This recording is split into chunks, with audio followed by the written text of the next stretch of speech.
Central women's university আসলে অন্য 8-10টা ইউনিভার্সিটির মতন নয়।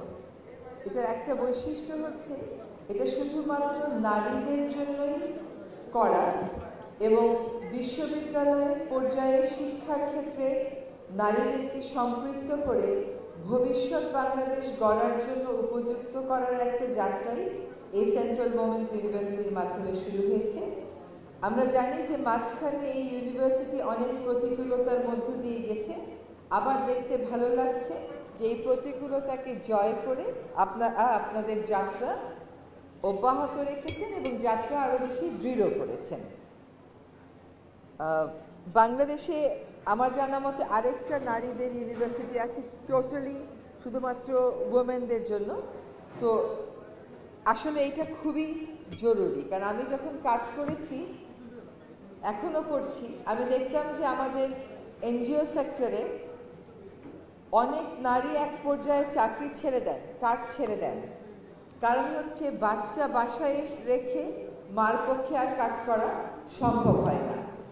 কিন্তু একটু যদি সহযোগিতা পাওয়া যায় প্রতিষ্ঠানগুলোর, যেমন ধরেন মাদেরকে যদি তাদের সন্তানকে নিয়ে আসার সুবিধা সৃষ্টি করে দেয়, তাহলে কিন্তু আজকে এই বিশ্ববিদ্যালয় থেকে আপনারা যতজন শিক্ষার্থী পাশ করে যাবেন তারা সকলেই কর্মক্ষেত্রে সামাজিক যে প্রতিবন্ধকতা এইটা মোকাবেলা করতে এক ধাপ এগিয়ে যাবেন।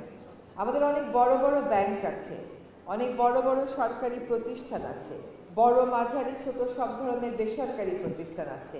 আমাদের এই যে গণমাধ্যম থেকে অনেক কর্মীরা এসছেন, অনেক বড় বড় মিডিয়া হাউস আছে, সেখানে শুধু একটা ছোট্ট ঘর আর ওই অনুমতিটুকুন যে মা তার সন্তানকে নিয়ে আসতে পারবে, এইটুকুন যদি করা যায়, অনেক নারী কিন্তু কর্মক্ষেত্রে যে একটা সামাজিক প্রতিবন্ধকতা সেটা থেকে উঠে আসতে পারে। কাজে আমরা সেন্ট্রাল ওমেন্স ইউনিভার্সিটির মাধ্যমে নারী শিক্ষায় এক ধাপ এগিয়েছি, কিন্তু এই এক ধাপ এগোনোটাকে প্রাতিষ্ঠানিক রূপ দিতে সমাজের অন্যান্য জায়গায় যে আরো পরিবর্তন করা দরকার, সেই পরিবর্তনের দিকে মনোযোগী হব আশা করি। আপনাদের আজকে একটা বিশেষ দিন, আপনারা একটা স্নাতকের আনুষ্ঠানিক ডিগ্রি পাবেন, আপনাদেরকে অনেক শুভেচ্ছা আর অভিনন্দন জানাচ্ছি। কিন্তু দেখেন, এই দিনটায় আমাদের কিছু প্রত্যয় নিজের মধ্যে আনার দরকার আছে। একটা সার্টিফিকেট খুব বেশি অর্থ বহন করে না যদি যে শিক্ষাটা আমরা পেলাম এই শিক্ষাটা আমাদের বাস্তব জীবনে আমরা কাজে না লাগাই। তো আমি অবশ্যই আশা করব যে সার্টিফিকেটটা আজকে আপনারা পাবেন, এই সার্টিফিকেটটার অন্তর্নিহিত যে মূল্য সেটাকেই আসলে আপনারা ধারণ করবেন এবং জীবনে যত পথে এগিয়ে যান না কেন, শিক্ষাটাকে আসলে অস্থিমজ্জাগত করা এবং সমাজের পরিবর্তনের জন্য, সমাজের অবহেলিত জনগোষ্ঠীর পরিবর্তনের জন্য এবং আমার ক্ষেত্র থেকে আমি বলবো পরিবেশের উন্নয়নের জন্য কিছুটা হলেও কাজ করবেন। আপনারা শিক্ষিত জনগোষ্ঠী, ফলে সমাজ গঠনে আপনাদের দায়িত্ব অনেক বেশি। আপনারা সত্যটা কি, প্রকৃত তথ্যটা কি, ন্যায় কি, কখন ন্যায়ের পক্ষে দাঁড়াতে হবে, ন্যায়ের জন্য একটা অঙ্গীকার, সমাজ আর পরিবারের জন্য, রাষ্ট্রের জন্য একটা অঙ্গীকার নিয়ে কাজ করবেন আশা করি। আমার এই লিখিত বক্তব্য থেকে আমি শুধু একটা লাইন পড়ি যে সমাবর্তনের মুহূর্তে শুধু নিজের জন্য নয়, গোটা সমাজ ও পৃথিবীর জন্য কাজ করতে আসলে আপনাদেরকে আহ্বান জানাই। কারণ আপনি কখনোই ভালো থাকবেন না সমাজ ভালো না থাকলে। কোনোভাবেই যদি সমাজ ভালো না থাকে, আপনার অঢেল সম্পত্তি, অনেক শিক্ষা, অনেক দীক্ষা, কিন্তু এটা কখনোই কাজে লাগবে না যদি সমাজটা বৈরী হয়। যদি সমাজকে অনুকূলে আনবার যে চ্যালেঞ্জ, বিশেষ করে নারীদের জন্য, সেই চ্যালেঞ্জটাকে কিন্তু গ্রহণ করতে হবে। এখান থেকে পিছপা হবার কোনো সুযোগ নেই, কারণ আপনার জানতে হবে আপনি যা বলেন তা সঠিক, আপনি যা বলেন তা সত্য। সুতরাং আমাদের বাংলায় একটা প্রতিবাদ আছে, যত গর্জে তত বর্ষে না। মিথ্যা বা অসত্য তার গর্জন অনেক বেশি হয়, কিন্তু তার বর্ষণ বেশি হয় না। বরং আমরা যারা সত্যিকার অর্থে একটা মূল্যবোধকে ধারণ করি, মূল্যবোধকে কেন্দ্র করে শিক্ষা গ্রহণ করেছি, আমাদের নিজেদের মধ্যে যদি আমরা ঐক্য গড়ে তুলি, তাহলে ওই গর্জনটাকেও কিন্তু আমরা ম্লান করে দিতে পারবো। আমি সবসময় একটা কথা বলি যে সমাবর্তন অনুষ্ঠানগুলোতে আসতে দুটো কারণে ভালো লাগে। একটা কারণ হচ্ছে যে সুন্দর একটা গাউন পরা যায়, এরকম একটা টুপি পরা যায়, আমাদের সময় তো আমরা এগুলো পরতে পারিনি। আমরা ঢাকা বিশ্ববিদ্যালয় থেকে পাশ করে এসেছি, বলা হয় দেশের সর্বোচ্চ বিদ্যাপীঠ ঢাকা বিশ্ববিদ্যালয়, কিন্তু সেখানে এসব সুযোগ ছিল না। তো আপনাদের এখানে আসলে আপনাদের সাথে সাথে আমরাও একটু পড়ে ফেলি, এটা ভালো লাগে। আরেকটা যেটা ভালো লাগে সেটা হচ্ছে যে আপনাদের শিক্ষা জীবন শেষ, এখন কাজের জীবনে শুরু। এখন দেশ গড়ার কাজটা আপনাদেরকে দিয়ে শুরু হবে। এই সময় আমি যে সেক্টরে কাজ করি সেই সেক্টরের মূল্যবোধগত কিছু কথা নিয়ে আমি আজকে আপনাদের সাথে আলোচনাটা করব। আমরা আসলে পাশ করে কি চাই? সকলেই কর্পোরেট হাউসে একটা কাজ চাই। আমি একটা মন্ত্রণালয়ের দায়িত্বে আছি, সে মন্ত্রণালয়ের অধীনে একটা প্রতিষ্ঠান আছে বাংলাদেশ পানি উন্নয়ন বোর্ড। সেখানে দেখি অনেকে পরীক্ষা দিয়েছেন, পরীক্ষা দিয়ে রিটেন ভাইভায় পাশ করেছেন, কিন্তু একটা বিশেষ স্ক্রুটিনিতে তাদের মধ্যে কেউ কেউ আটকে গেছেন। তো স্ক্রুটিনির ফাইলটা যখন আমি দেখছি তখন দেখি যে ওখানে ধরেন 10 জন আটকে গেছে, তার মধ্যে 7 জনই অন্য কোথাও না কোথাও কাজ করছে। তো তাদেরকে জিজ্ঞেস করলাম যে আপনাদের এই পানি উন্নয়ন বোর্ডে কাজ করতে হবে, এইটা কেন? আপনারা তো অন্য যেখানে কাজ করছেন সেটাও সরকারি কাজ, তো এইখানে কেন কাজটা করতে চাচ্ছেন? উত্তরটা আসলে খুব একটা আশাব্যঞ্জক না। সেজন্যই মনে করি যে চাকরিটা, পড়ালেখাটা শেষ করে যখন চাকরিতে যাবেন ভাবেন, তখন যদি মনেই করে রাখেন যে আমি এই কয়টা সংস্থায় যাব, কারণ এগুলোতে গেলে আমার একটা গাড়ি হয়ে যাবে, আমার একটা বাড়ি হয়ে যাবে, আমি ঢাকায় একটা প্লট কিনে ফেলতে পারবো, এটাই হচ্ছে জীবনের জন্য আমার একটা লক্ষ্যমাত্রা, তাহলে শিক্ষার যে অন্তর্নিহিত মূল্যবোধ সেটা কিন্তু আসলে আমরা ধারণ করলাম না। আমি অনেক তরুণকে চিনি, আসলে আপনাদেরকেই তো চিনি। আজকে যে এই পরিবর্তিত পরিস্থিতি, যে পরিবর্তিত পরিস্থিতিতে আমি একটি মন্ত্রণালয়ের দায়িত্ব পেয়েছি, আমরা অনেকে পেয়েছি, এটা কেন পেয়েছি? কারণ এই দেশের তরুণ তরুণীরা, শিক্ষার্থীরা একটা চরম আত্মত্যাগ করেছে। এই আত্মত্যাগটা কেন করেছে? তারা করেছে দেশটা যেভাবে চলছে সেভাবে চলাটাকে তারা উচিত মনে করছে না, তারা ন্যায় মনে করছে না, ন্যায্য মনে করছে না। সেই ব্যবস্থাটা ভেঙে দিয়ে নতুন একটা ব্যবস্থা তারা গড়তে চাচ্ছে, এই জন্যই তো এই আত্মত্যাগ।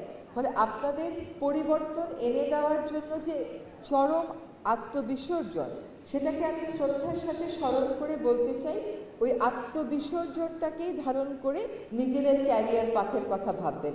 নিজেদের ক্যারিয়ার পাথের কথা যখন ব্যক্তিগতভাবে ভাববেন, তখন যদি ব্যক্তি স্বার্থটা, সমাজ স্বার্থ আর রাষ্ট্র স্বার্থ, যেগুলোর জন্য আপনারা চরম আত্মত্যাগ করেছিলেন, সেটার সাথে সামঞ্জস্যপূর্ণ না হয়, তাহলে যে পরিবর্তনটা চান সেই পরিবর্তনটা হবে না।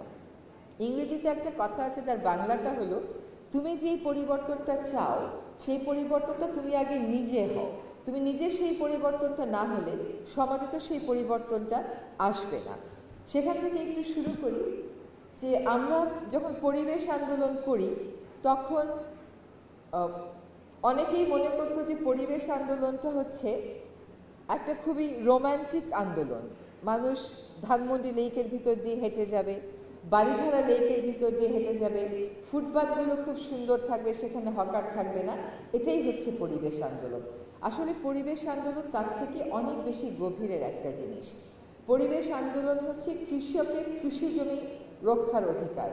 পরিবেশ আন্দোলন হচ্ছে জলাশয় ভরাটকারী ভূমিদস্যুদের বিরুদ্ধে দাঁড়িয়ে চোখে চোখ রেখে প্রতিবাদ করার আন্দোলন।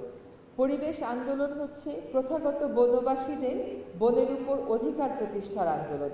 পরিবেশ আন্দোলন হচ্ছে জীবাশ্ম জ্বালানি যারা উৎপাদন করে, যার জন্য পৃথিবীর জলবায়ু পরিবর্তন হয়ে পৃথিবীর অস্তিত্বই সংকটের মুখে, সেই জীবাশ্ম জ্বালানি উত্তোলন এবং ব্যবহারের বিরুদ্ধে দাঁড়িয়ে থাকার আন্দোলন। এটা কোনোভাবেই একটা রোমান্টিক আন্দোলন না।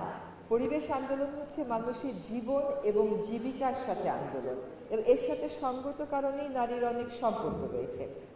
কয়েকটা উদাহরণ দিই। আপনি যখন বলেন আর দুইটা দেশে পৃথিবীকে বাবার সাথে তুলনা করে, আর বাকি সকল সভ্যতা পৃথিবীকে মার সাথে তুলনা করে, বলে মাদার আর্থ, বলে নদীমাতৃক বাংলাদেশ। নদীপিতৃক বাংলাদেশ কখনো শুনেন? যদি পানি খেতে যান, কখনো আমার কানে কখনো বাজে না যে আমরা বলেছি আব্বা একটু পানি দাও তো? সবসময় মাকে বলেছি মা একটু পানি দাও তো। যখন খিদা লাগে, সত্যি কথা, বাবাদেরকে আন্ডারমাইন করছি না, বাবারাই তো কষ্ট করে প্রথাগতভাবে খাবারটা জোগাড় করেছেন, কিন্তু খাবার যখন ক্ষুধাটা লাগে তখন মাকে বলি, মা একটু ভাত দাও না। তো এই যে খাদ্যের সাথে, পানির সাথে, নদীর সাথে আমরা মাকে সম্পৃক্ত করি, তার কারণ হচ্ছে পরিবেশের সাথে মায়ের আর প্রকৃতির একটা নিবিড় সম্পর্ক আছে। আমরা খনার বচন শুনেছি না? ধারণা করা হয় খনা একজন নারী ছিলেন এবং তার প্রকৃতির অবজারভেশন এবং কোন মাসে কি হলে তার প্রভাব প্রকৃতিতে কি পড়বে, এটা তো আসলে এখনো এই জলবায়ু পরিবর্তনের যুগেও আনরিচেবল রয়ে গেছে। যদি এবার জুলাই আগস্টের আন্দোলনের দিকে তাকাই তাহলে দেখব নারী মুখগুলো কিভাবে সামনে থেকে পুরুষ মুখগুলোকে সুরক্ষা দিয়েছে।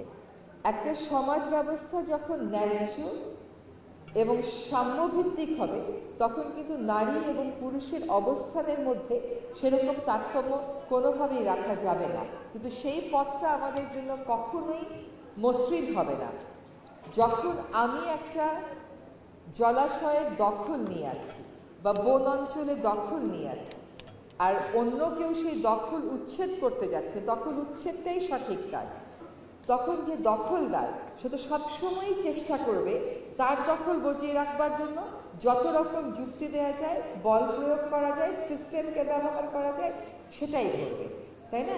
কাজে আপনার রেজিস্ট্যান্স আসবে, কিন্তু যেটা আমি বললাম যে রেজিস্ট্যান্স আসলেই পিছপা হয়ে যাওয়ার কিছু নাই। রেজিস্ট্যান্স আসলে আমাদেরকে আরও বেশি ঐক্যবদ্ধ হতে হবে এবং তখন ব্যক্তি স্বার্থ, কে আগে কথা বললো, কে সামনের সারিতে বসলো, সেটা মাথায় না রেখে তখনই ব্যক্তি স্বার্থকে নিচে রেখে সমাজ স্বার্থ আর রাষ্ট্রের স্বার্থের কথাটা মাথায় আনতে হবে, যেটা আমরা জুলাই আগস্টে আপনাদের মধ্যে দেখেছি। আমাকে তো প্রতিনিয়ত বন খেকোদের মুখোমুখি হতে হয়, প্রতিনিয়ত নদী খেকোদের মুখোমুখি হতে হয়, কিন্তু দেখেন এখানে পিছিয়ে যাওয়ার কোনো সুযোগ নেই, কারণ আমাকেও ব্যক্তির স্বার্থে, সমষ্টি স্বার্থের বাইরে গিয়ে কাজ করতে হবে জাতির স্বার্থে। জাতির স্বার্থটা কেমন করে ডিফাইন্ড হবে, কেমন করে জাতির স্বার্থ আপনি সমুন্নত রাখবেন যদি নারীকে আর পুরুষকে, সমাজের জনগোষ্ঠীর অর্ধেককে আপনি আলাদা দৃষ্টিতে দেখেন। যাদের ক্ষমতায়নের দরকার নারীদের, কারণ তারা পিছিয়ে পড়েছে, তারা অনেক ক্ষেত্রেই অনগ্রসর, আপনি তাদেরকে ক্ষমতায়িত না করে যাদের অলরেডি ক্ষমতা আছে তাদের কথাই যদি শোনেন, তাহলে তো সেই সিস্টেমে আপনি কখনো পরিবর্তন আনতে পারবেন না। ফলে নারীবাদ এবং পরিবেশ অধিকার এই দুটোর মধ্যে আমি খুব একটা তফাৎ দেখি না। আরেকটা সত্য কথা কি জানেন, আপনি যেই অধিকারের কথাই বলেন না কেন, সকল অধিকারের মূল্যবোধ কিন্তু এক। নারী অধিকার বলেন, শিশু অধিকার বলেন, পরিবেশের অধিকার বলেন, প্রকৃতির অধিকার বলেন, বনবাসীদের অধিকার বলেন, কৃষকের অধিকার বলেন, সব অধিকার যাত্রার মূল্যবোধ এক। সংবাদ মাধ্যমের অধিকার বলেন, এবং সেই অধিকারটা হচ্ছে যে আমরা বঞ্চনা শিকার হব না, আমরা ন্যায্যতা চাই, আমরা ন্যায় বিচার চাই। তো এই মূল্যবোধে কাজ করতে গেলে আমি তো নারীবাদের সাথে পরিবেশবাদের কোনো তফাৎ খুঁজে পাই না। আর নারীর সাথে পরিবেশের সম্পর্ক কতটা গভীর সেটা কিন্তু আমি প্রথমেই বলেছি। এবার আপনাদের কাছে কতগুলো অনুরোধ জানাই, কতগুলো বাস্তবতা তুলে ধরি। আমাদের দেশে যেভাবে করে কৃষি জমি নিশ্চিহ্ন হচ্ছে, আমাদের সরকারি প্রতিষ্ঠানরা বলছে এভাবে চলতে থাকলে 2050 সালের পরে বাংলাদেশে আর কোনো কৃষি জমি থাকবে না। পৃথিবীতে জীবাশ্ম জ্বালানির ফলে যেভাবে করে পৃথিবী উত্তপ্ত হয়ে পড়ছে, বিশেষজ্ঞরা বলছেন এভাবে উত্তপ্ত হলে সমুদ্রপৃষ্ঠের উচ্চতা বেড়ে গিয়ে 52টা দ্বীপরাষ্ট্র পৃথিবী থেকে হারিয়ে যাবে। বাংলাদেশের ম্যাপও আপনাকে ভিন্নভাবে আঁকতে হবে। আপনি যেভাবে আঁকছেন আর 10-20 বছর পরে আপনার সন্তানেরা সেভাবে আঁকবে না, কারণ সমুদ্রপৃষ্ঠের উচ্চতা বেড়ে গিয়ে 21টা উপকূলীয় জেলা চলে যাবে হচ্ছে সমুদ্রপৃষ্ঠের নিচে, ফলে ওই জেলাগুলো বাংলাদেশের মানচিত্রে আর থাকবে না। কাজে আমরা যেটাকে উন্নয়ন বলি সেটা হচ্ছে আসলে একটা অনেক সময় আত্মহত্যার শামিল একটা বিষয়, কারণ আমরা নিজেদেরকে ধ্বংস করার প্রতিযোগিতায় মেতে আছি। পৃথিবীও আমাদেরকে দেওয়ার ক্ষমতার তার একটা সীমা আছে, কাজে আপনাকেও আপনার কনজামশনের সীমাটা টানতে হবে। সকাল এখন 11টাও বাজেনি, দেখেন আমরা এতগুলো আলো জেলে এই ঘরে বসে আছি, অথচ এই সকালে এই বিল্ডিংটা যদি ঠিক মতন ডিজাইন করা হতো এই আলোগুলো জ্বালবার আমার প্রয়োজন হতো না। যদি আলোগুলো জ্বালবার আমার প্রয়োজন না হতো এত জীবাশ্ম জ্বালানি আমাকে তুলতে হতো না। ফলে শিল্পায়ন যেমন লাগবে, কর্মসংস্থান যেমন লাগবে, আপনাকে তো তেমনি কৃষি জমিও রক্ষা করতে হবে। কৃষি জমি রক্ষা না করে শিল্পায়ন, নদী রক্ষা না করে শিল্পায়ন, এটা হলে কিন্তু উন্নয়নটা টেকসই হবে না। উন্নয়নটাকে আমাদের টেকসই করতে হবে। এবার কিছু প্রতিদিনের অভ্যাসগত বিষয়ের কথা বলি। আমরা প্লাস্টিক এবং পলিথিন, শব্দ দূষণ, ঢাকা শহরের বায়ু দূষণ, নদী দূষণ, এগুলো সব কিছু নিয়ে কথা বলি। এগুলো কি কেউ এসে সৃষ্টি করে দিয়ে গেছে? না, এগুলো আমরা নিজেরাই সৃষ্টি করেছি। এগুলো তো আমরা নিজেরাই সৃষ্টি করেছি। কেন আজকে এখানে ঘরে উপস্থিত যে সমস্ত নারীরা আছেন, কেন তারা পলিথিনের শপিং ব্যাগ যখন দোকানদার দেয় তখন নেয়? আপনি কেন বলতে পারেন না যে আমি বাসা থেকে আমার মায়ের মতন, নানির মতন, দাদির মতন, ফুপুর মতন একটা পাটের ব্যাগ নিয়ে এসেছি, এই পাটের ব্যাগে আপনি আমার বাজারগুলো দেন? কেন আপনি নিজের গাড়ির ড্রাইভারকে বলতে পারেন না যে তুমি হর্ন দিও না?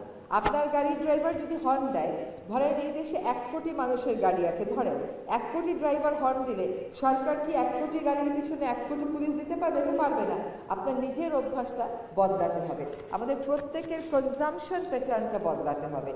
আমরা বিদেশ থেকে খাদ্য আমদানি করে যদি খেতে চাই এবং তার উপর নির্ভরশীল হয়ে পড়ি, তাহলে যেটা হবে ওই প্লেন এবং জাহাজে জীবাশ্ম জ্বালানি পুড়িয়ে আপনার খাওয়াটা নিয়ে আসবে, আপনার কার্বন ফুটপ্রিন্ট বেড়ে যাবে। আমরা যেভাবে করে নদীকে অত্যাচার করেছি 53-54 বছর, রাতারাতি সেই নদীগুলোকে দূষণমুক্ত করা সম্ভব না, কিন্তু কাজটা তো শুরু করতে হবে। আপনার সুন্দরবন আছে বলে আপনি প্রাকৃতিক দুর্যোগের হাত থেকে বাঁচেন, কিন্তু সেই বনটাকেই আপনি রাখতে চান না, বনের ভিতর গিয়ে শিল্প প্রতিষ্ঠান হবে। এরপরে যখন বনের ভিতর থেকে শিল্প প্রতিষ্ঠান তুলে দেওয়ার কথা বলবো, তখন এসে বলা হবে এইখানে 20,000টা শ্রমিক কাজ করে, কিন্তু এই 20,000 শ্রমিকের কর্মসংস্থানের বিনিময়ে আমাকে জলবায়ু পরিবর্তনের কারণে যে সমস্ত দুর্যোগ হবে তার পৌনিকতা থেকে বিশাল জনগোষ্ঠীকে, 2 কোটি 3 কোটি জনগোষ্ঠীকে রক্ষা করার যে রক্ষা কবচ, সেটাকে স্যাক্রিফাইস করার কথা বলা হবে। তো 20,000 শ্রমিকের কাজে আমি প্রাধান্য দেব, নাকি আমি 2 কোটি 1 কোটি মানুষকে বাঁচাবার জন্য বনটাকে রক্ষা করব? নাকি আমি দুটোই করতে পারি? আমি কিন্তু আসলে দুটোই করতে পারি।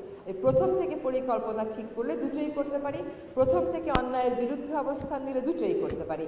ঢাকা শহরের 7টা নদী, ঢাকা শহরের মানুষের খাবার পানি নেই, খাবার পানি গিয়ে আনতে হয় হচ্ছে কোথা থেকে বলেন? মেঘনা থেকে।